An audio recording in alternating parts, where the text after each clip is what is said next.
Muy buenos a todas y a todas. Mi nombre es Fran Di Brito, docente del Departamento de Inmunología y de Genética. El día de hoy vamos a dar nuestra clase introductoria al sistema inmunitario.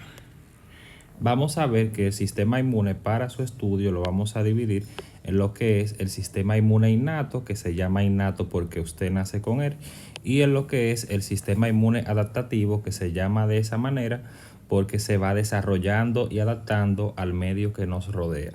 Vamos a ver que el sistema inmune innato tiene una serie de mecanismos de defensa, donde el primero que tendremos son las barreras, que será el primer acápite que vamos a tratar el día de hoy.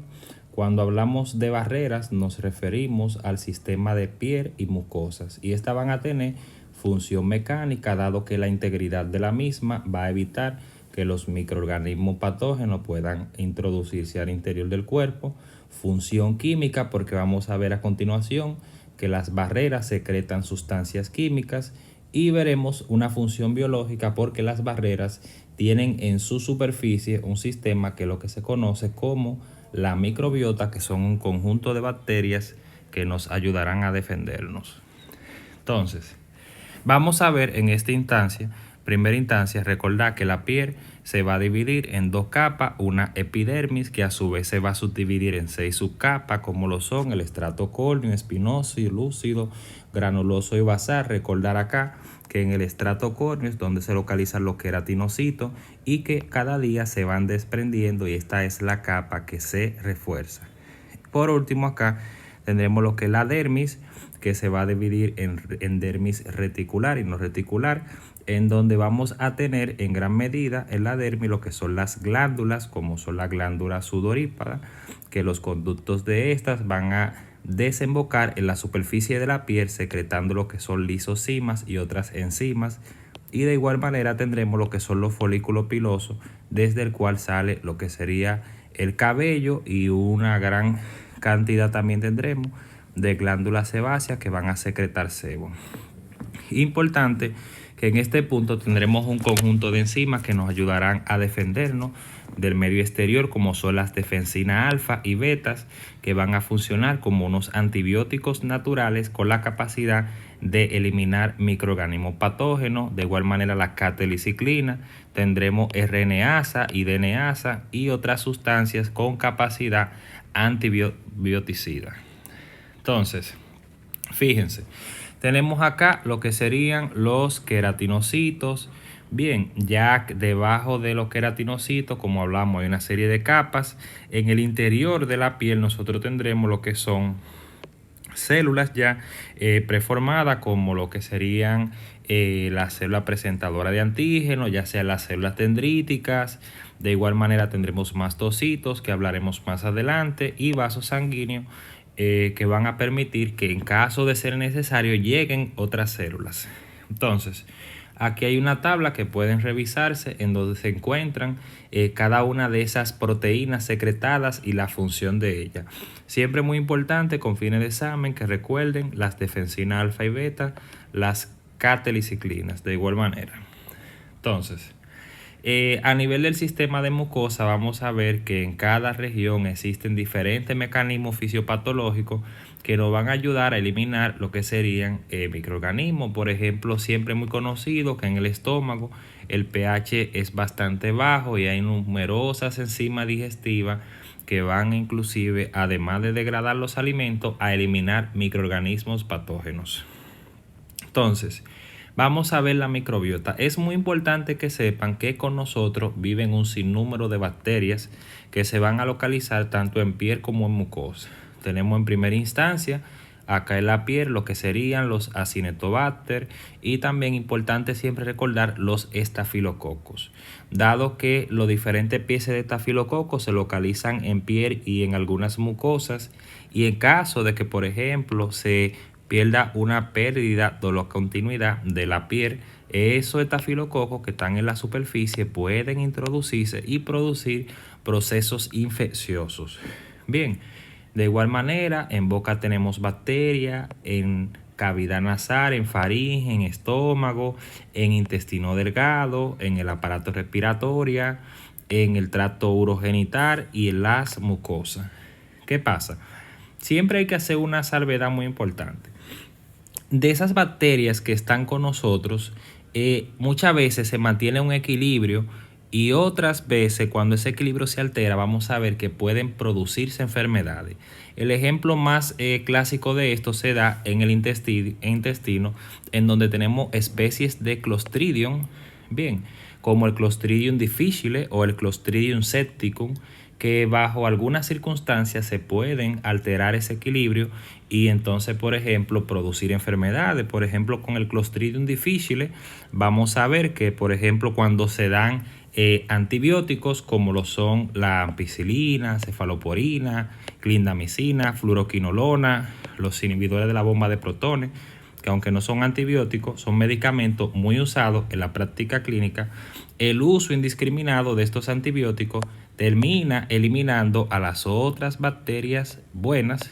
Entonces, al yo eliminar esas bacterias buenas, eso da la oportunidad de que el Clostridium prolifere y entonces se dé este cuadro que se ve acá, que es lo que se llama la colitis pseudomembranosa, que se caracteriza por la aparición de membrana a lo que sería a lo largo de la interior del colon. Bien, entonces eso es muy común, sobre todo en un ambiente hospitalario. Yo lo ingresé a usted para tratarle una neumonía, lo traté con cefalosporina, ya sea una ceftriaxona, y una semana después usted entonces desarrolla un cuadro de diarrea. Cuando se investiga era que usted tenía eso. Eso es un ejemplo de cosas que pueden pasar. Tratamiento de la colitis generalmente va a depender, pero tenemos antibióticos como la vancomicina, el metronidazol y la fidaxomicina, que cada uno se guarda para situaciones particulares. Entonces, existe otra situación particular que puede pasar similar a esta, y es por ejemplo en la vagina. En la vagina nosotros tenemos lo que serían bacterias como el lactobacilo. El lactobacilo es muy importante para mantener el pH vaginal. Entonces, cuando se eliminan los lactobacilos, ya sea por ingesta de antibióticos, ya sea por manipulación a nivel de la vagina, el lactobacilo disminuye y esto da la oportunidad a que crezca un hongo que normalmente está en la vagina, que es la cándida, y ahí viene entonces la candidiasis vaginal.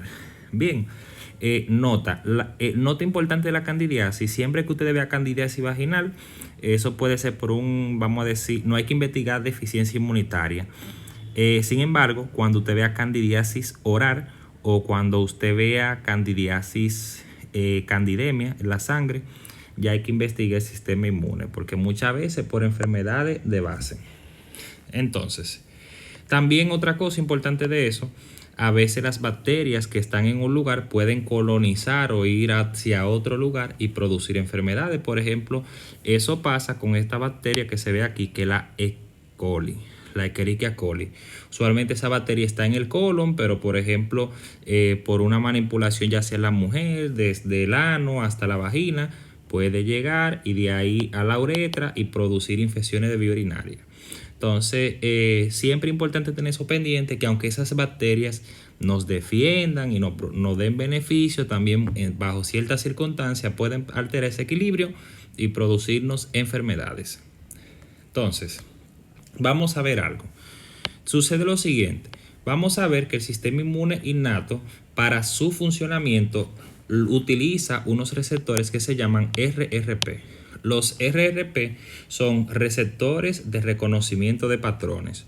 Los receptores de reconocimiento de patrones son receptores preformados que están en la membrana de las células del sistema inmunitario, que reconocen los famosos PAMs. Los PAMs son patrones moleculares asociados a patógenos. Muy importante, todas estas siglas vienen del inglés, o sea, PAMs quiere decir Pattern Associated Molecular Pathogens. Entonces, los PAMs son cosas que tienen los microorganismos que no tienen las células del cuerpo. Entonces, ejemplo de receptores de reconocimiento de patrones, vamos a tener los receptores de la familia TOL, que los vamos a desarrollar a continuación. Bien, vamos a tener lo que son receptores de complemento.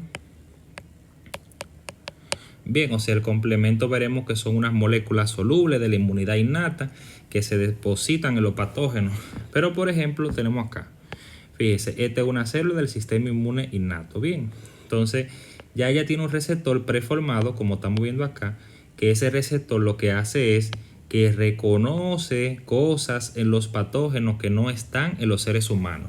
Generalmente tienen que acordarse por su clase de microbiología que las bacterias tienen elementos que no tienen que tienen en la membrana celular que los seres humanos no tenemos. Por ejemplo, van a tener lipopolisacáridos, peptidoglicano, flagelina, la manosa.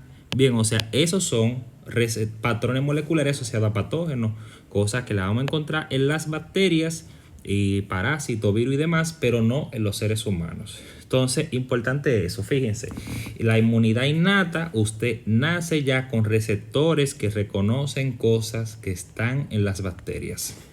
Entonces, miren, es muy importante porque la interacción entre esos receptores de reconocimiento de patrones es lo que vamos a explicar más adelante, que permite que al reconocerse en los patógenos esa sustancia, a posteriori la bacteria pueda comerse a las bacterias y microorganismos extracelulares y posterior a eso degradarla a través de un proceso que se llama la fagocitosis.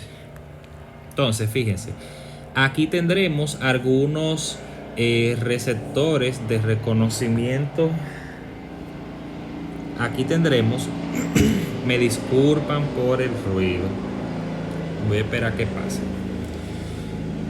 Aquí tenemos algunos receptores de reconocimiento de patrones. Por ejemplo, en el caso de los receptores de tipo TOL, vamos a ver que son una superfamilia de hasta 14 receptores, de los cuales cada uno de ellos se especializa en reconocer cosas específicas. Por ejemplo, el receptor de tipo 2, el TOL2, reconoce lo que se llama el peptidoglucano. El peptidoglucano se encuentra tanto en bacterias gram positiva como en la gram negativa, pero este es extracelular únicamente en la bacteria gram positiva.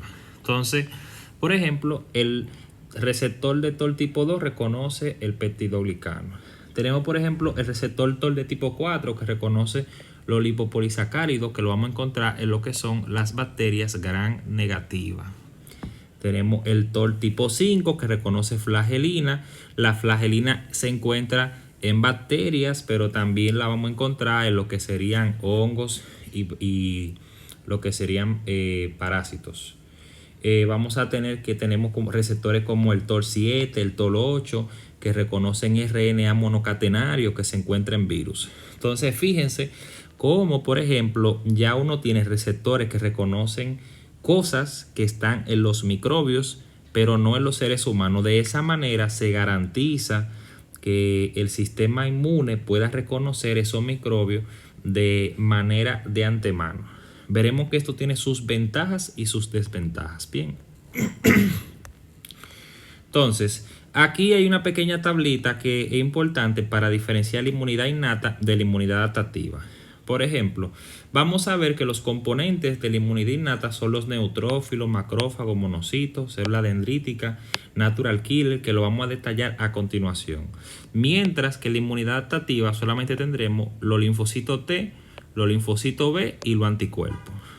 Entonces, eso es importante tenerlo pendiente. Segundo, la inmunidad innata tiene algo y es que siempre va a responder de la misma manera a un microbio. Bien, y es debido a que la inmunidad innata no tiene memoria y tienen que acordarse de eso. Sistema inmune innato no tiene memoria. Eso es un problema porque si, por ejemplo, un microbio busca o encuentra la manera de evadir los receptores que ya yo le mencioné, entonces la inmunidad innata siempre va a ser evadida y no va a haber forma de enfrentarse a ese mecanismo. Por eso veremos que los microorganismos tienen lo que se llaman mecanismos de evasión del sistema inmune, que eso es un tema de otra clase.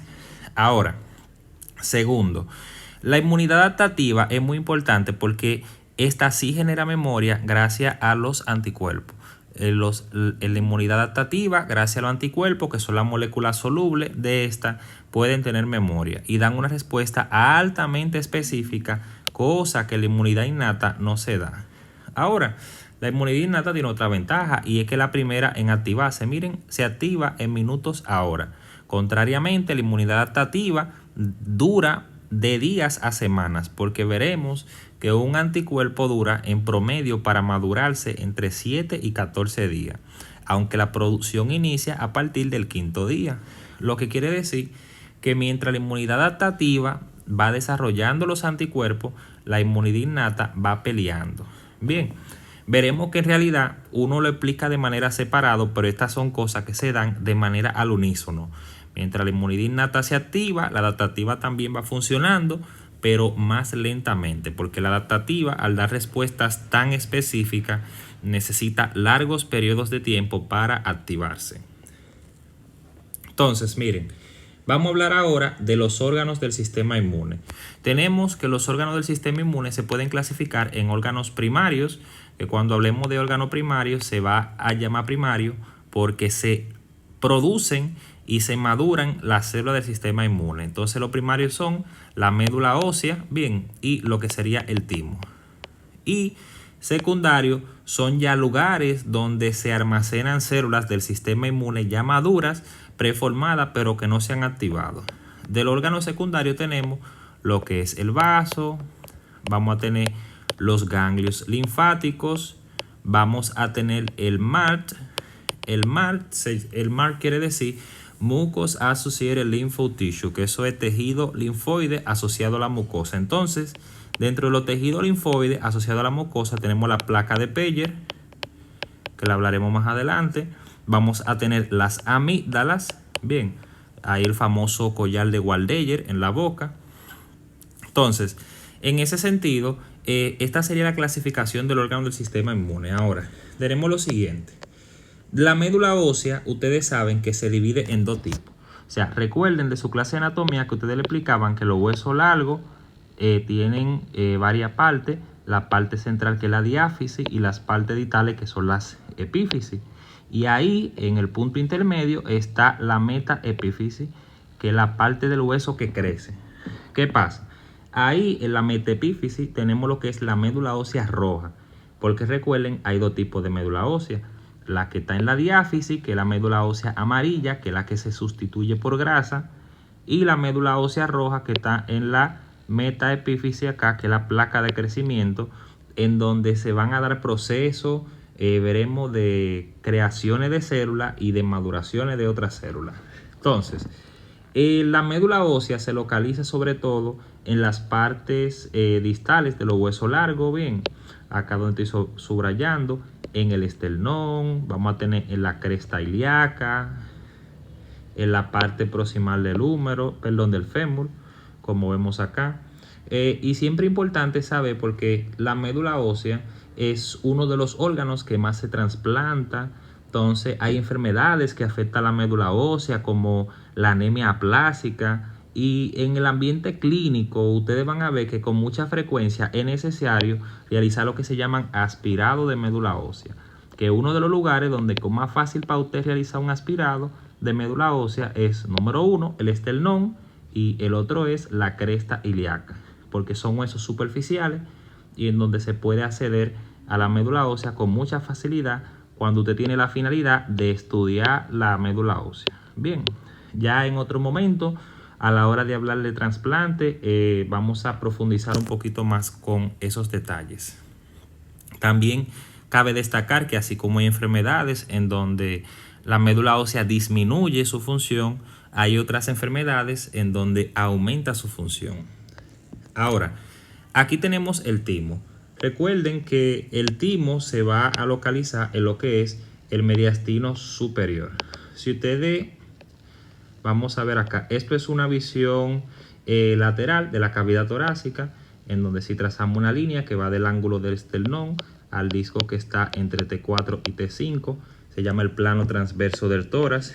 Eso me divide, si ustedes se fijan acá, el tórax se divide en dos cavidades pulmonares y una central que es el mediastino. El mediastino se divide en superior e inferior por esa línea que yo tracé acá. ¿Qué pasa?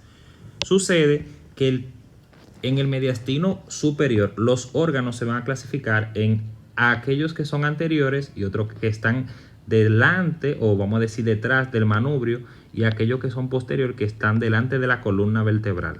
Sucede que el timo es el órgano más anterior del mediastino superior. Bien, vamos a ver bien con más detalle la anatomía del mismo. De ahí que el timo, como ustedes se fijan en esta imagen, descansa encima de la vena cava superior, fíjense, en gran medida. De ahí que veremos, muy importante esa relación, que los tumores del timo pueden comprimir la cava superior y producir síndrome de vena cava superior. Ahora bien, ¿por qué el timo es un órgano linfoideo primario? Y es que veremos la respuesta a continuación. Aquí en el timo se da lo que se llama el proceso de maduración de los linfocitos T. Vamos a ver lo siguiente. En la médula ósea se producen los linfocitos T, pero veremos que cuando ellos salen, ellos son lo que se le dice doblemente positivo. Ellos tienen el CD4 y ellos tienen el CD8. Bien, de ahí ellos van al timo. El timo tiene dos partes. Una parte periférica, que es lo que le dicen la corteza, y una parte central, que es la médula. En la corteza, los linfocitos T van y realizan lo que se llama la selección positiva. La selección positiva es el proceso a través del cual los linfocitos van a definirse a ser o CD4 puro o a ser CD8. Aquellos que se quedan con los dos receptores se eliminan. Luego van a la médula a un proceso que se llama la selección negativa. En la selección negativa se eliminan los linfocitos que son autorreactivos. Y eso es importante porque esos linfocitos autorreactivos quieren decir que pueden interaccionar con proteínas propias del cuerpo. Entonces esos linfocitos deben de ser eliminados por el motivo de que si no se eliminan pueden producir enfermedades. Algunos ejemplos se los voy a mencionar a continuación. Entonces fíjense, importante. Recuerden que el timo deriva de lo que es la tercera y la cuarta bolsa faríngea. Bien, tercera y cuarta bolsa faríngea. Entonces, el timo usualmente cuando nace es un órgano que se va desarrollando, pero ya según usted entre en la adultez, el timo comienza a realizar un proceso en donde le empieza a involucionar.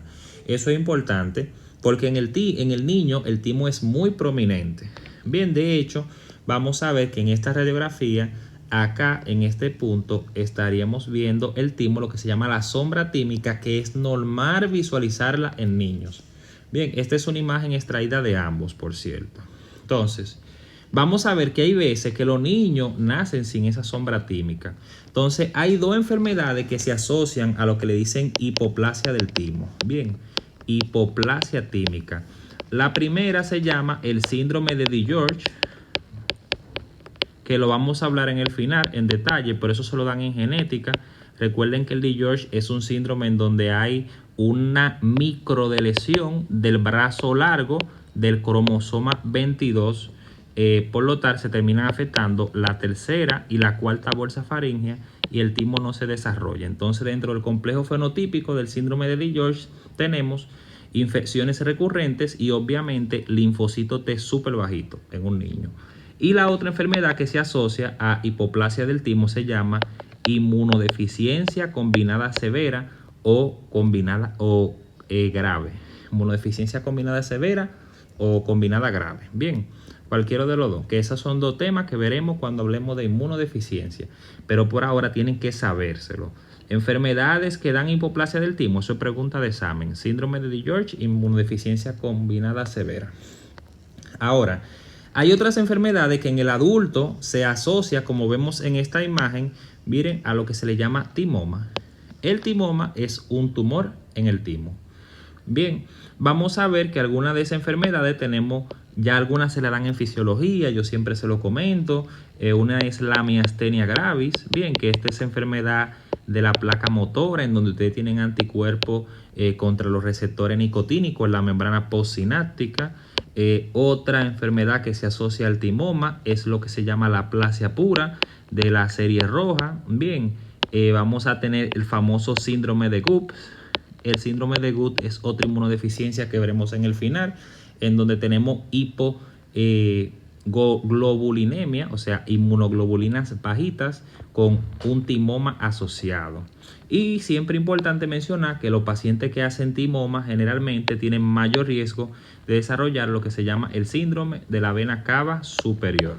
Bien, importante. O sea, los que tienen timoma, por lo mismo que yo le explicaba al inicio, de que el timo está encima de la cava superior, la comprime y va a dar ese síndrome. Entonces, importante tener eso. Entonces, miren, del timo, como ya le acabo de mencionar, con fines de examen, ustedes tienen que saber qué es el timo, las partes, qué ocurre en cada parte, o sea, la corteza, la selección positiva, qué es lo que es eso, la médula, la selección negativa, qué es lo que es eso. Bien, no pueden ir al examen sin saberse eso.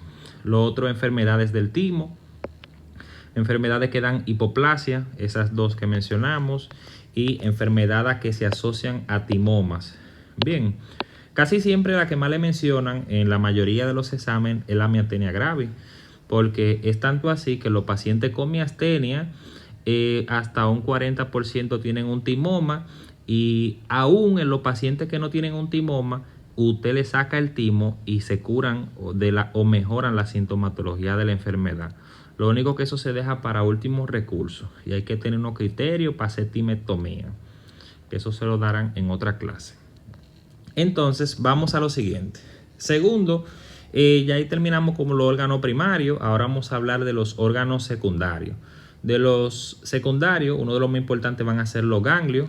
Pero antes de hablar de los ganglios, tenemos que hablar de lo que es la linfa. Bien, o sea, es una pregunta que siempre me gusta hacer cuando damos la clase presencial, pero vamos a hacerla acá más simple. O sea, primero, la linfa es un ultrafiltrado del plasma, de igual manera como lo es la lágrima, como lo es el líquido pericardio y demás líquido pleural y todo eso.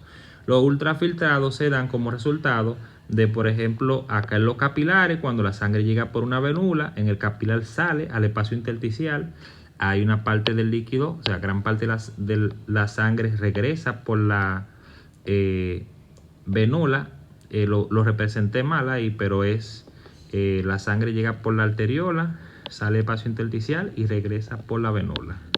¿Qué pasa? Siempre aquí en este espacio, que es el espacio intersticial, hay una pequeña cantidad de líquido que se queda. Entonces, quienes se encargan de recoger ese líquido son los capilares linfáticos. Bien, de ahí que la alteración de estos capilares puede producir edema en las extremidades o en el lugar donde se altere. Entonces, la linfa es un ultrafiltrado del plasma, por donde además de esto vamos a tener que se recogen los desechos, por ejemplo, las bacterias que quedaron y los desechos que quedaron en ese espacio intersticial se van a recoger. Entonces, en ese líquido, que es el ultrafiltrado, se van a transportar desechos del metabolismo celular, bacterias, y también por ahí viajan las células del sistema inmunitario innato y adaptativo. Bien, entonces los capilares linfáticos llevan ese líquido hacia lo que son los ganglios linfáticos, que es lo que vamos a ver a continuación. Tenemos lo siguiente: un ganglio, anatómicamente hablando, vamos a ver que tiene una cápsula. Bien, entonces tiene una región central, que es lo que le dicen la médula. Tiene una región periférica, que es la corteza. Y entre la corteza y la médula hay una parte que es la paracorteza, que es lo que se ve en amarillo en esta imagen. ¿Qué pasa? Sucede y acontece que en cada una de esas partes se van a encontrar estructuras muy específicas. Por ejemplo, en la corteza nosotros vamos a encontrar con los famosos folículos linfoideos. Es muy importante desde ya que ustedes se familiaricen con la palabra folículo. Y es que cuando yo le diga a ustedes folículo, háganse de cuenta que son un grupo de linfocitos B. En los folículos es donde están los linfocitos B. Entonces, acá en la paracorteza, nosotros vamos a encontrar con que ese es el lugar donde se encuentran los linfocitos T. Eso es muy importante, porque hay enfermedades que afectan la paracorteza y otras enfermedades que afectan los folículos. Y de hecho tenemos lo siguiente: los ganglios, usualmente usted lo va a encontrar como ganglio primario o ganglio secundario. Un ganglio primario, usted no se lo siente. Por ejemplo, usted se palpa en el cuello. Por eso yo le ponía esta imagen acá, siempre me gusta usar esta imagen. Usted, por ejemplo, usted tiene todo esos ganglios en el cuello y usted intenta palparse uno y no se lo va a sentir. Sin embargo, cuando usted tenga un proceso infeccioso, neoplásico o inflamatorio, ustedes van a ver que esos ganglios pueden sentirse, pueden palparse. Lo más común que pueda hace que un ganglio pase de primario a secundario son procesos infecciosos, bien, relacionado al territorio linfático desde donde viene esa linfa. Entonces, vamos a ver lo siguiente. Cuando un ganglio aumenta de tamaño, lo hace a expensa de hiperplasia de la paracorteza. Bien, ¿qué es lo que hace que un ganglio aumente de tamaño? Que la paracorteza, o sea, la región donde se localiza los linfocitos T, aumenta de tamaño. Entonces, procesos que hacen que la paracorteza aumente de tamaño, tendremos le decía infecciones, pero de las infecciones más comunes, por ejemplo, el Epstein-Barr, que es la mononucleosis infecciosa, el VIH y demás, que dan linfadenopatía generalizada. Con fines de exámenes, otra cosa importante es que en el síndrome de DiGeorge usted tiene una ausencia de la paracorteza. En DiGeorge los ganglios están pequeños, hipoplásicos, y es porque como no hay linfocito T, la paracorteza no se desarrolla y los ganglios están súper pequeñitos. Entonces, los folículos se van a ver afectados en otras enfermedades, como por ejemplo la gamma-globulinemia de Bruton. Van a ver que los folículos no se desarrollan y también es una enfermedad en donde los ganglios son pequeñitos y casi no se ven, no se visualizan. Bien, no se palpan.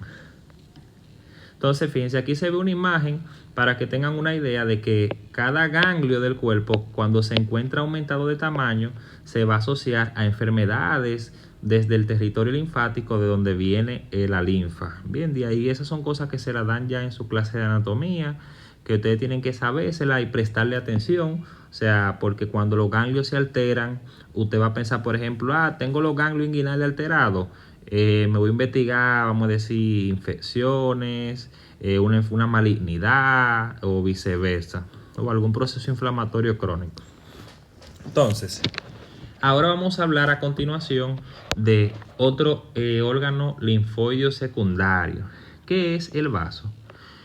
Muchas veces, ojo aquí, la gente piensa que el vaso es un órgano primario y no lo es. Bien, muchas veces no sé de dónde sacan eso, pero hago la salvedad que la gente piensa que los linfocitos B se llaman B porque se maduran en el vaso. Eso no es así. Los linfocitos B se llaman así porque la B viene de bone marrow, la médula ósea. En inglés se escribe como bone marrow. Bien, entonces la B es de médula ósea, no de vaso. Entonces, fíjense, el vaso es un órgano intraperitoneal que se localiza en el hipocondrio izquierdo. Van a ver que este tiene numerosas relaciones. Posteriormente se relaciona con la costilla de la 9 a la 11. De hecho, la fractura de la 10ª costilla se asocia íntimamente a lesiones en el vaso. Siempre se dice que el vaso es el órgano más friable de la cavidad abdominal, que quiere decir que es el que más fácilmente se puede lesionar. Y histológicamente hablando, vamos a tener lo que se llama la pulpa blanca y la pulpa roja. Ahora bien, del vaso a nosotros nos interesa saber que, por ejemplo, el vaso es el principal órgano linfoideo del cuerpo que tiene la mayor concentración de linfocito B. Óigame bien. O sea, en el vaso, en la pulpa blanca, nosotros tenemos la mayor concentración de folículo linfoideo de todo el cuerpo. De ahí que el vaso es el principal órgano que aporta inmunoglobulinas, de manera particular la IgM, a la sangre. ¿Por qué eso es importante? Porque la IgM es muy importante para luchar contra bacterias encapsuladas, bacterias que tienen cápsula. Bien, eso es muy importante.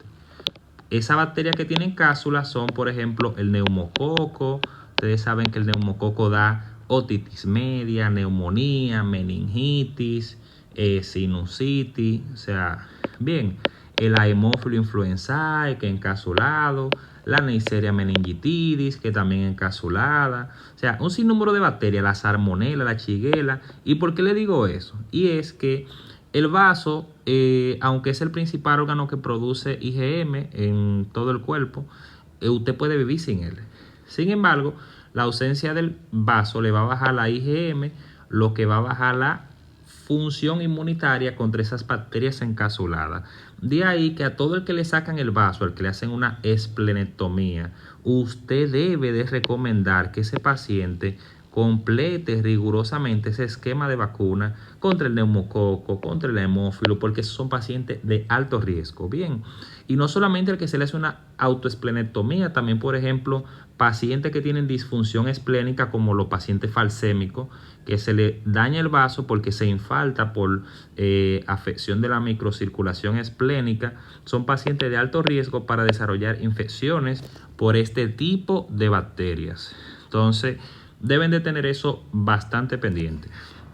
Hay otras cosas que siempre deben de tener pendiente en un paciente que se le hace una esplenectomía, y es lo siguiente. Por ejemplo, en el que le sacan el vaso es un órgano en donde se almacena una cantidad de sangre que va entre 200 a 300 ml, que va, por ejemplo, en caso de que usted pierda mucha sangre, esa sangre se libera del vaso y le hace como una especie de autotransfusión.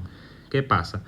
Eso hace que si a una gente le sacan el vaso, usted le hace un hemograma y usted va a encontrar trombocitosis. Las plaquetas van a estar elevadas, los leucocitos, y usted erróneamente pudiera pensar que es un paciente que tiene una infección, que tiene un problema, y es simplemente que ya en una persona que le sacan el vaso, vamos a ver que los niveles de plaquetas, los niveles de leucocitos van a aumentar.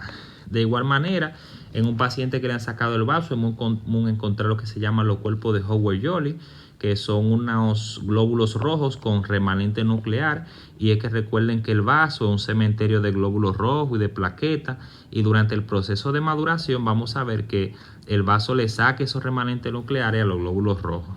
Otros hallazgos son las target cells, que son las células endianas, bien, que usualmente ustedes la van a ver asociada en pacientes que tienen talasemia, pero recordar que también en pacientes con esplenectomía usted puede encontrar este tipo de lesión.